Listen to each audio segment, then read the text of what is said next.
Hello everyone and welcome to the Art of Teaching Art. I'm Mrs. Darby and today I'm going to show you how to create an op art 3D origami sculpture.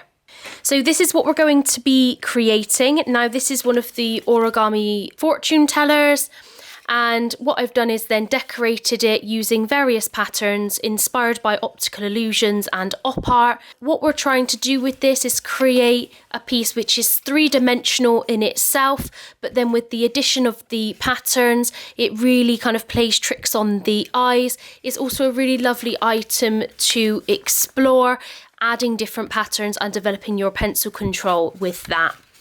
Now, I've been inspired by optical illusions and the art of Bridget Riley, but mostly these are in black and white, using lines in different directions and colouring different sections in, using curvy lines and straight lines to create patterns which play with your perception of the image in front of you. And it sometimes makes it look like that image is then moving because of the way the lines have been put together. So what you will need for this is a piece of square paper, a ruler and some drawing materials. So let's get started. First up, folding the fortune teller. So I'm folding the paper in half diagonally and then the other side. Then I'm folding the corners into the centre and making those really nice and sharp as well. Just flipped the whole thing over and I'm folding the corners in again to the centre and making it have nice sharp lines. And then I've completed the folding. I just fold it in half and bring it together to create the fortune teller. So next up is flattening it back out again. And I'm using the side where the paper is folded in.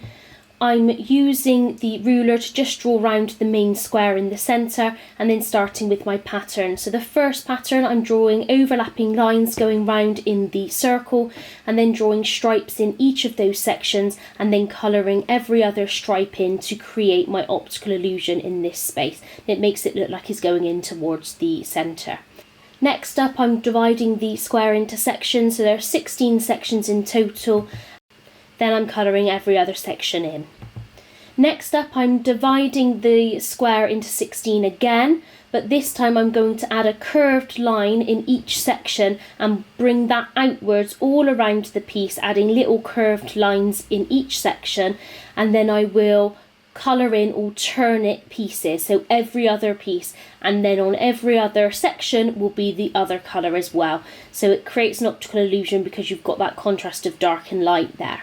On the last square, I'm just adding curved lines going all the way round and then adding stripes within those. Again, I will colour in every other line to create that section. Really lovely use of shading with the dark and light here. So then I'm on to the outside and I'm going to use a fine liner here, and I'm starting with just a wavy line and then I'm drawing parallel lines to fill the space. Then doing exactly the same with the zigzag line and the parallel lines to fill the space again, and then moving on to a curvy line one where I just do individual curvy lines and then fill in the gaps. Next up, we've got a triangle and then I'm going round and round the triangle, adding more triangles to fill the space.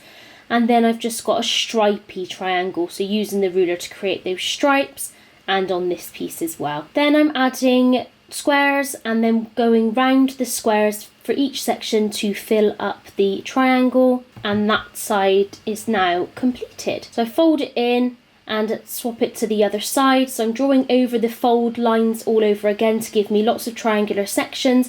I'm filling each of those sections with different patterns, so thinking about spirals, curvy lines, straight lines, building up different shapes within each section, just inspired by optical illusions and images that I found online. So carrying on with these details now, doing a zigzag line with them all facing towards the centre, and then working on a piece with circles, wavy lines, and building up the different patterned pieces to create my piece. Now I'm just doing a triangle and doing lines going opposite directions, and the same with this circle, and just trying different shapes like this heart shape, and then dividing the triangle into sections and then adding lines in each section, so really exploring different patterns, lines and shapes.